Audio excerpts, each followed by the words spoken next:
Hey folks, how's everyone doing today? So I thought I would do a little video to go over some seed cleaning techniques.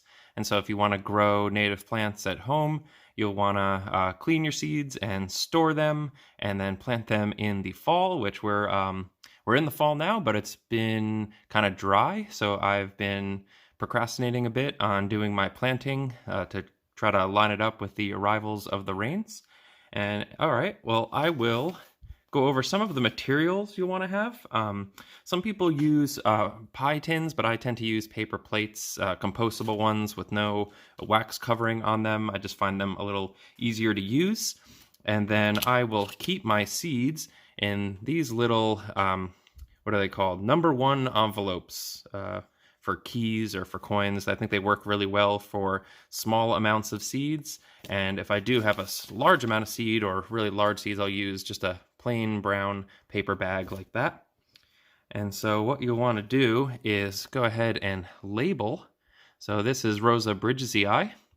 I've got the scientific name on there just so there's no confusion. I've got the date that I collected them and the location as well, because that might be, that's all the important information that you'll want to keep. You could also get really fancy and write some of the treatment notes on there, but I tend to keep notebooks instead with all of my seed treatments.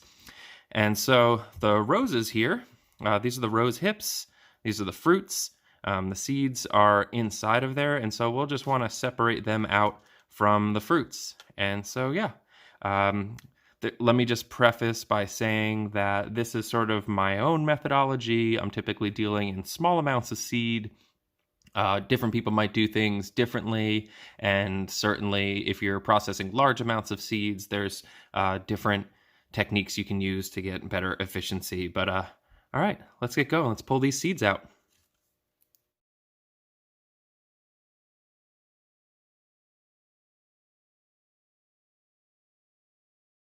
All right, and there we go. I only was dealing with about 4 of the rose hips, so it was much easier to just do it all by hand and just break the hypanthium apart and spill the seeds out. And from that point, I can get rid of the rose hips and take my envelope and simply fold up the paper plate into a sort of funnel and drop those seeds into my envelope. And so that's pretty easy to do with the rose hips, because the rose hips are fairly pliable. They're not very hard, and so you can just tear them apart with your fingers. If you're doing other fruits that have seeds inside and you've dried them out, you collected them earlier in the season, you might have to rehydrate them just in some water for an hour or so. And that'll make the seeds a lot easier to work with. These are also fairly dry inside, so if there's a lot of pulp, you might have to actually wash them on a colander or some screens. But yeah, so that's rose hips. All right, so next we're going to do, this is Salvia sonamensis. This is the Sonoma sage, or the creeping sage. And I will just go and cut off some of the flowering stalks when they're all wrapped up and dry, and throw them in a paper bag. And all of these little sepals here will have a seed inside of them. And so I find the easiest way to work with these, because if you just crumpled them all up, you would get a lot of chaff in there that you then have to separate. You can see here's a seed that even just fell out on its own. But what I'll do is actually put them all in a paper bag like this, and then close up the end, and kind of, oh, that didn't work real well. I'll mash them all up. I'll have to collect all those seeds later. There must be a hole in my bag. Mash them all up, break them up inside the bag.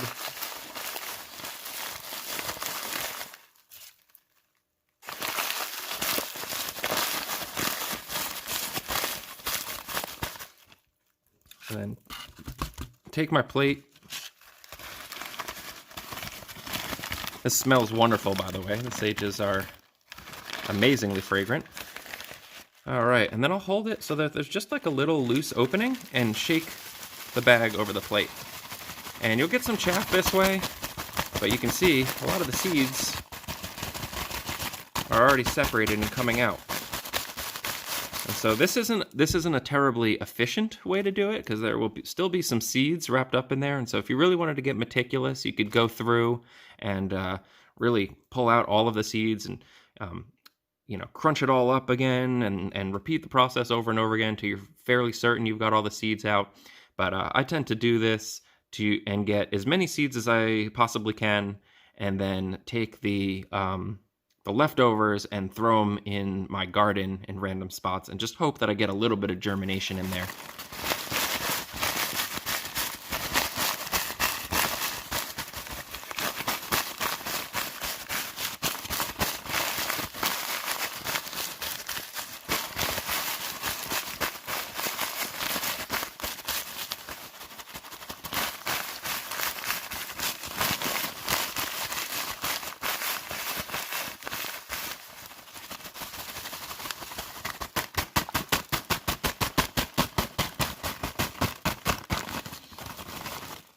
So anyway, I think that's good enough for a demonstration purpose. I'm going to have to go and pick up those seeds I spilt on the table. But yeah, and then generally, same deal applies.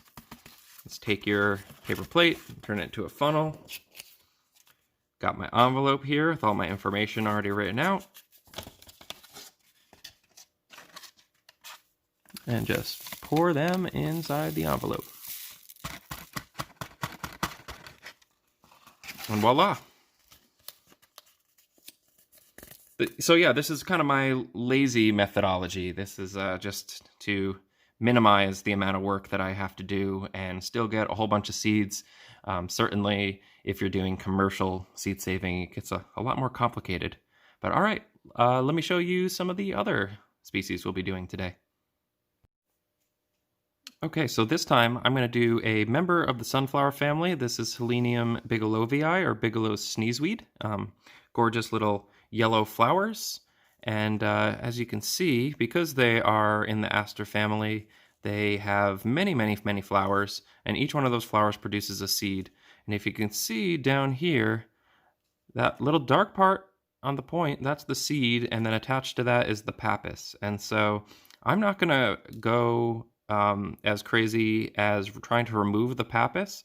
All I'm going to do here is just remove the seeds from the flower head, which is as simple as knocking them off kind of like a dandelion flower. And I will do that for each of these here.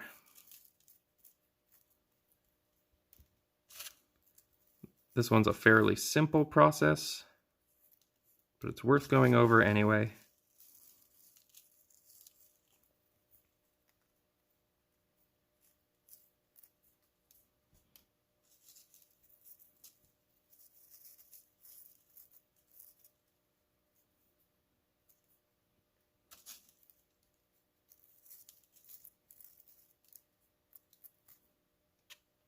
And that's it. You're done. There appears to be some kind of spider webs or something mixed in there, which is why they're all staying stringy, but this is your collection of seeds. And so you can just throw them in an envelope and then sow them in the fall. All right, the next plant I'm going to do is Scutellaria cyphocampaloides, which is the gray leaf skullcap. It's in the mint family, and it produces its seeds in these little capsules here. So you can see these are the little capsules, and then these little black dots are the seeds. And so with this one, I will simply just crush it up a whole bunch and try to get each one of those capsules opened and having dropped its seed.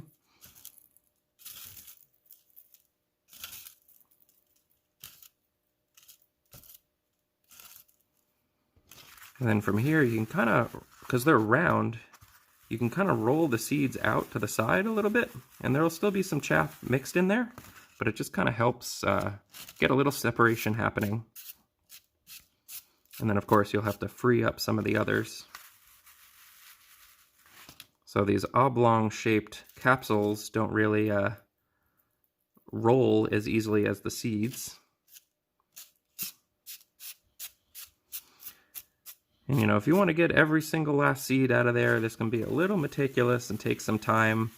I'm going to kind of do it a little bit rushed just so I can show you, but there you go. There are the seeds all collected on the side. Those ones will be easy to remove, easy to just pull a little bit of that chaff out of there. And you can also see there's still a few mixed in here. So I'm going to pause the video at this point and remove some of these extra seeds in there. I mean, they're as simple as they'll just stick to your fingers. So you can just use your fingers to move them into the envelope. And yeah, there's Scutellaria. Oh, and before I go, I wanted to mention there's another seed saving device here. If you have extra medicine bottles, they make for really good seed holding. And you can see I've got a little piece of paper inside of there, and that just has the information that that I, you know, the scientific name, the date, and the location. And, you know, this way I can keep track of my seeds. Anyway, on to the next one. All right, so now we have some Calycanthus occidentalis. This is the Spicebush. They produce these really showy pods. And so I snipped off just 2. That's all I really need. There's quite a lot of seeds in there. You can see these are some of the seeds that have fallen out just when I was storing them in a paper bag. And these are fairly simple to work with. You can just kind of break apart the pod. It takes a little bit of strength to do, but not much. And just let those seeds tumble out. Here, I'll let you see how they're arranged inside.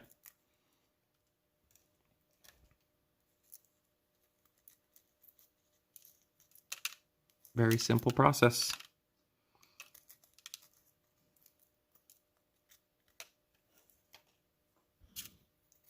And I'll do it with the next one.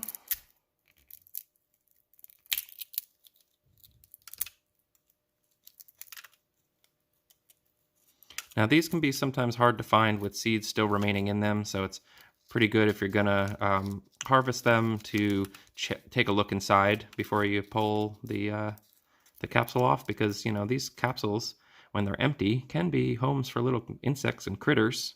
They stay on the plant for quite a while, and so you don't want to necessarily rob them. And if you wanted to, you could kind of piece it back together, and sometimes I use these as little decorative bits, because aren't they just gorgeous? They're really nice. Let's pop them in a indoor flower pot just like that, or something like that. And so here are your seeds. They're kind of elongated, furry seeds. And we got our envelope already filled out.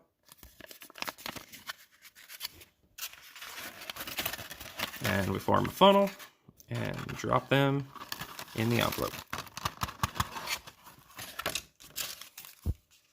And so what did I get there? Probably like 25, 30 seeds. They get pretty good germination rates. And so I will stratify these. And stratification, at least cold stratification, is the process of wrapping the seeds in a moist paper towel and putting them in the crisper drawer. Oh, putting them in a plastic bag, sealing that up, and putting them in the crisper drawer in your refrigerator from anywhere from like 1 to, well, usually they average about 2 or 3 months, but sometimes, you know, they could want to be in cold strat for 5 or 6 months if you're growing plants from higher elevations, and they would typically be adapted to those really cold seasons. So there's some good resources on to get the timing. Certainly there's plenty of online resources. There's also Dara Emery's wonderful book, Seed Propagation, California Native Plants. And Marjorie Smith's Growing Native Plants is a really good resource as well. It has some information you want to refer to there. So yeah, I'll put those. I'm going to want to pot them up. Okay, so let me back up. What I'd like to do is count backwards from when I think that they will be able to survive outdoors. So I believe, if I'm remembering correctly, that the Spicebush needs about a 2 to 3 month stratification, which means I'll start checking them at about 7 weeks, and then just check them at least once a week to see if they have germinated, and then I will pot them up into typically 4-inch pots, maybe quarts, maybe even straight into gallons. This depends, I guess, a lot on how much soil and pots I have on hand at the time. So anyway, I want to count backwards from when I think they will do fine outside, and we will not likely get a frost, or will not likely get a damaging frost at least. So I'm going to say I want to pot them up maybe mid-April or so. And so I will count back 3 months from mid-April. And so what is that? So April 15th, so March 15th, February, I will start these about mid-January. So maybe like New Year's until mid-January is the time where I will put these in the fridge, and hopefully the timing will work out pretty well there. I have in the past gotten kind of excited and started things in November, and then had them germinate on me in late December, and then put them outside, and only to have them freeze, and it didn't work out too well. So timing is pretty important, and yeah, let's see what else we can clean today. All right, so this one's going to be kind of fun. It's basically the same process as the Sonoma sage, but these seeds are just absolutely dust-like. This is going to be Erythranthe cardinalis, the scarlet monkey flower, and so I will cut off the flower pods. Here, I'll try to pull one out and show you what they look like when the flowers have dried out. I'll even dissect one here. So yeah, this is what the flower looks like when it's done. This is the calyx right here, and the petals would have been sticking out of here. And if we just kind of remove the outer calyx, we see there is a pod in the center there. And this pod has already dehissed. Dehiscence is just the, when it opens up, it splits open. So you see that pod in there. And then if you were to just dump it out, and if it could focus on those little guys, those are the seeds, the little dust-like seed there. And so I'm just kind of flicking it to get the seeds out of there. So rather than do this and have it be really delicate, and spend a lot of time trying to remove the calyx without spilling the dust-like seed everywhere, what I will do is just have them all in the paper bag. I will fold up the ending and just break them up a whole bunch, and because they're so dust-like, there's little gaps in the paper bag where the seeds will just fall out of.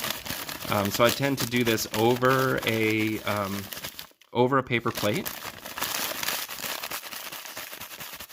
And you can see this is just off of one plant, so they are prolific seed producers. And really, it kind of makes sense because these grow along waterways. And so if you're going to produce a ton of seed, it's so much more likely to survive, especially because a huge percentage of that seed is just going to float on down the river and never land anywhere suitable for it to germinate. So at a certain point, I will do the same thing where I kind of open up the top and I pinch it closed to trap all of that, all of the, chaff and everything like that. And then just hit the bag and watch the seeds come out. See, it's like sprinkling pepper.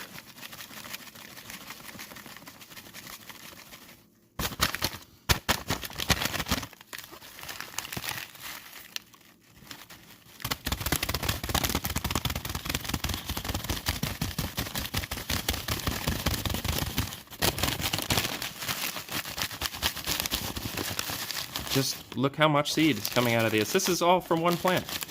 Those may be 20 flowers or something.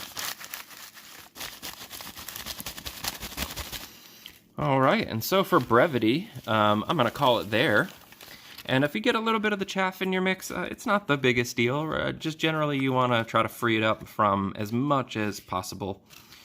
And so look at those seeds.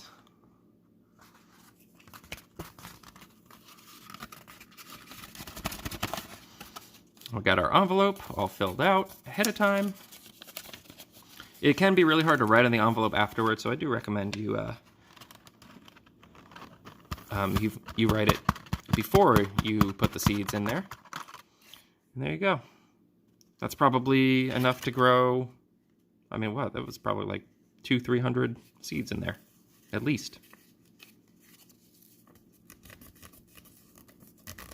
And then also, I should mention, I will, after this video is done, I will go and put a little piece of Scotch tape here, just to hold this closed, and then store them standing up so that the seeds don't actually fall out. Especially these little dust-like seeds, they can work their way out, and it's kind of annoying to have to deal with. All right, what else we got? All right, so now I'd like to show you, this is a Monardella species. This is in the mint family called Coyote Mints, and we have two species which are actually kind of hard to tell apart. And if you go through the key, you actually have to look, at least with a hand lens, typically a dissecting scope, at the underside of the leaf in order to tell the two species apart. There's some other tricks too, but you can't be 100% certain unless you examine the underside of the leaf and the hairiness of it. And so I actually, when I collected these, I wasn't sure which one I had, and so I grabbed a little twig which had some leaves on it. And so then I could take it home and look at it and examine more closely, and I determined that this is Monardella sheltonii. So this is Shelton's Coyote Mint.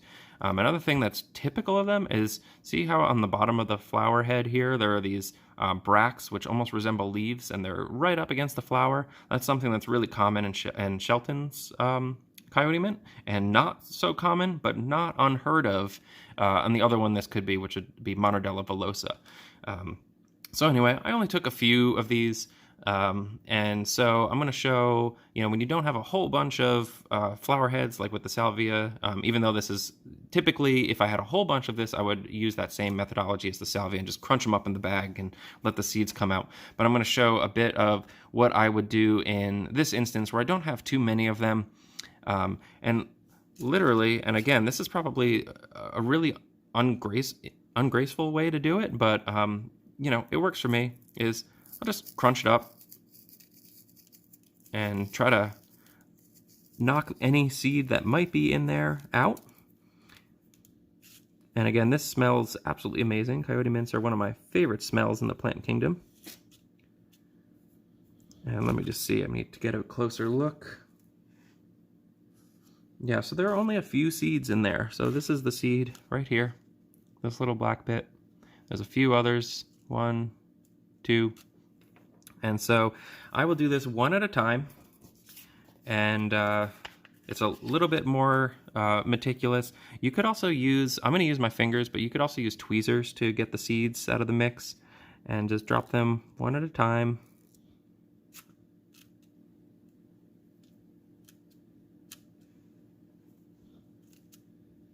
In the envelope.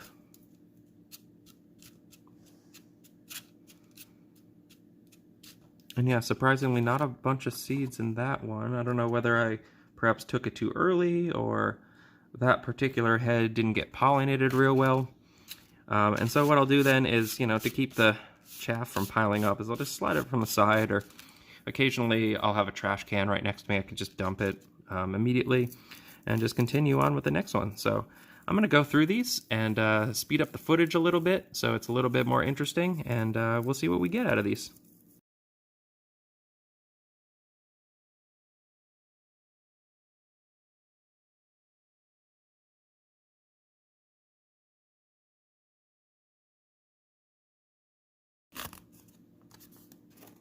All right, and so as you can see, the meticulous approach takes quite a bit more work.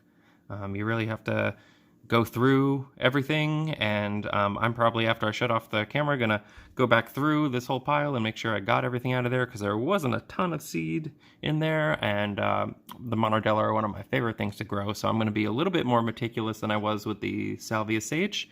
But yeah, that's the hand processing of Monardella seed.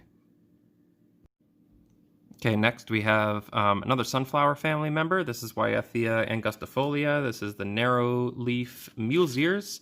And you can see that's the seed right there. It looks like a little sunflower seed, actually, and in the sunflower family, very closely related. And so these ones, you can actually look inside and see the back end of the seed. There's just one right there. And so you'll basically just open this up and let those black seeds fall out while trying to minimize knocking some of the look-alike bracts in there, just to make it easier for yourself. And so then you'll kind of, once you have opened it up a little bit, you'll check and make sure you got them all. It should be fairly obvious if you've ever seen a sunflower head with all the sunflower seeds stuck in there. This is very, very similar. And so you should be able to tell if there's one or two that you may have skipped over. And if you got them all, I tend to go one head at a time doing this. Just makes it a little bit easier. And after the last one, I went and got my tweezers, because it just makes it a little bit easier to pick up some of these seeds. And drop them one by one. into your envelope.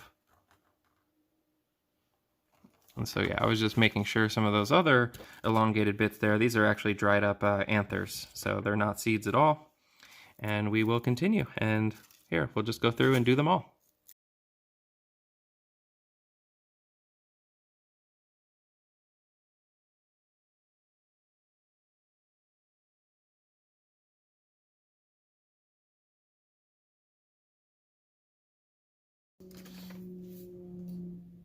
Okay, there we go. So I've removed all the seeds now, and now the part that I need to do is to just remove all of the actual seeds from all of these bracts. And I should point out, I know I said to avoid getting as many of them as possible, but I actually found it on the fly a little easier to just remove all of these bracts and get them out of the filaries, and then to pick them over with my tweezers here.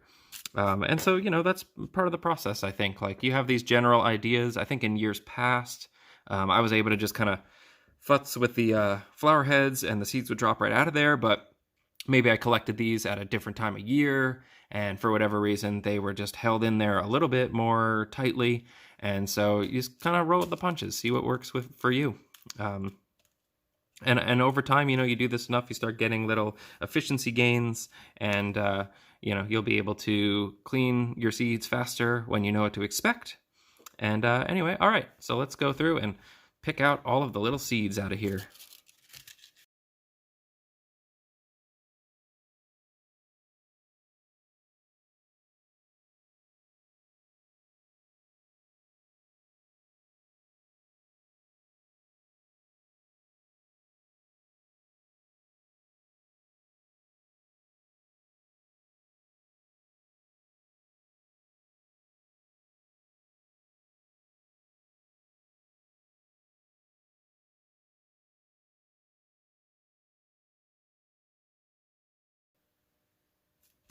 All right. So, could you believe how many seeds just came out of those 6 flower heads? So, I mean, that's like 70 plants or something like that. And that's all I'm going to do on camera right now. As you can see, I did leave a couple. These ones are kind of weak looking though, so they're probably not worth hanging on to anyway.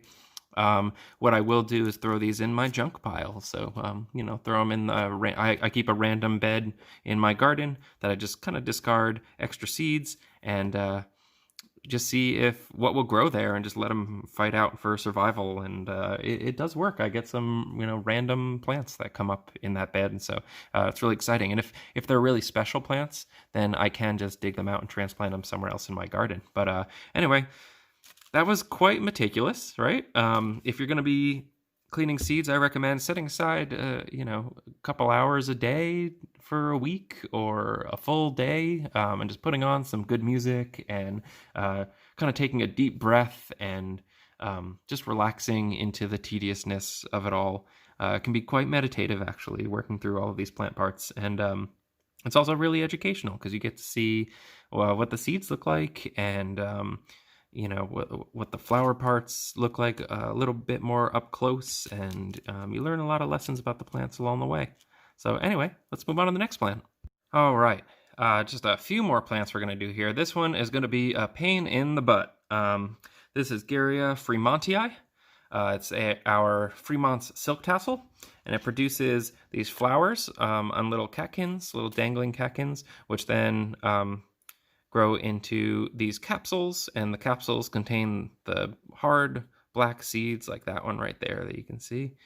And so, yeah, we're just going to get started on this one because this is going to take me quite a bit of time to break off all of these little capsules and separate all the seeds. And yeah, I think we'll speed this one up.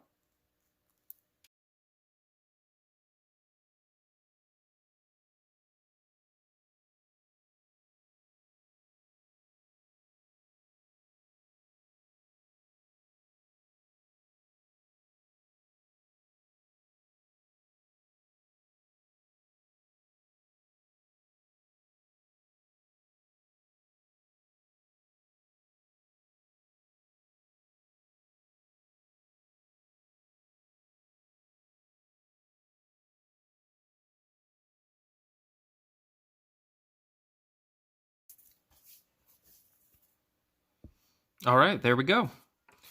And so one of the reasons why this species is such a pain is because they are pretty heavily impacted by insects. And so you're popping open all of these little capsules and then you find out there's no seed inside, or if there is, it's like barely, it's badly damaged and just kind of eaten down to a powder. So you end up doing a lot of work for no reward. But as you can see in that pile of seeds, I got in that pile of capsules, rather, I got several seeds, so that's enough to work with. And there you go. That is Garrya fremontii, the Fremont silk tassel.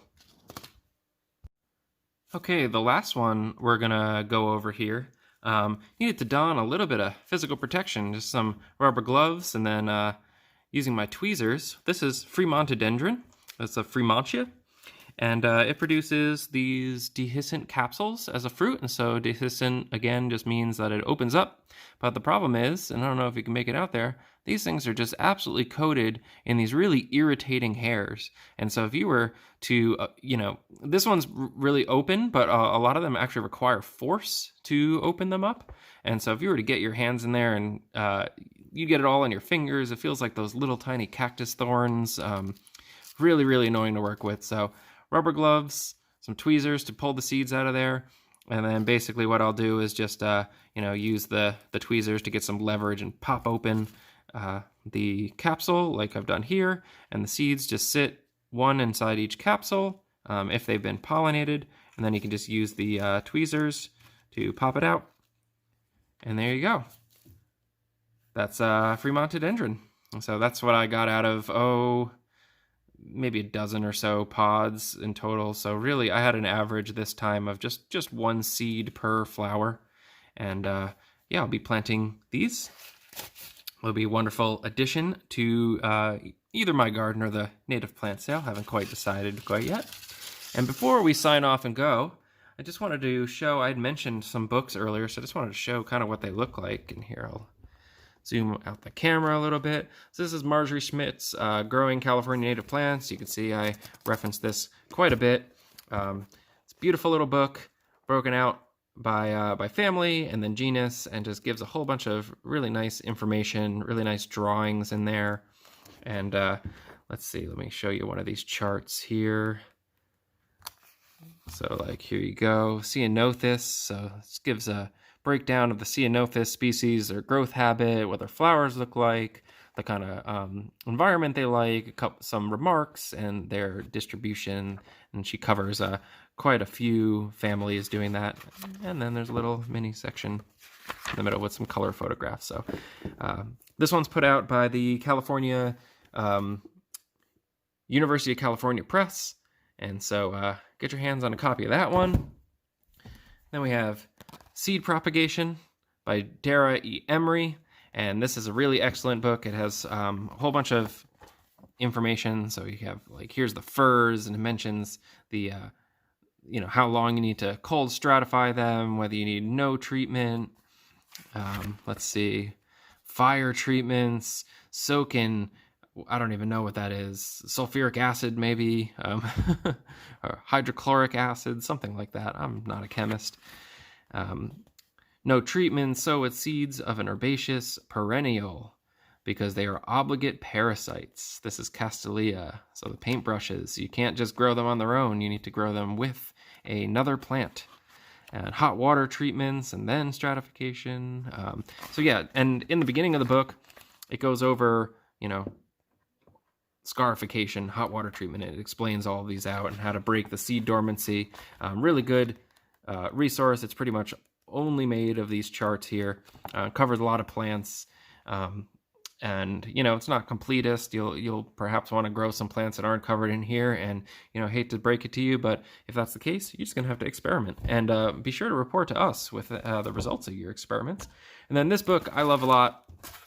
This is Seeds of Woody Plants in North America. So it covers more than just California, but it's a gorgeous book that you can get a lot of really intense information on the seeds, and it even breaks down like the insides of the seeds and shows how they'll germinate so you know what to look for, and then even shows some photographs of the seeds. Here's McNabb cypress right here, and these are all cypress seeds, so you can know what to look for. So when you're breaking apart all of these fruits and everything, you might not know what is a seed and what is just what is just a part of the plant, or maybe you might even have like insect frass in there or something. And so this really helps explain it all out to you. It's a really, really cool resource, and like I said, it covers more than just California, but certainly a lot of the California plants are included in here. Here's osoberry. It's a really uncommon plant that we get. I would love to get some seed of this. If anybody knows of a place they can get osoberry seed, send me a message. But anyway, so that's pretty much our video for today. I hope you enjoyed it. I hope you learned something. And stay tuned, because we will do a video, or I will do a video on seed treatments. So those hot water treatments and stratification. I'll do a little video on those, and we'll do a video on doing some cuttings. I usually do my cuttings in about March, so look for that video around that time. And yeah, well, in lieu of not being able to do any workshops this year, we're gonna move on and do some videos so that y'all can be growing native plants at home. So anyway, hope you have a wonderful day. Bye.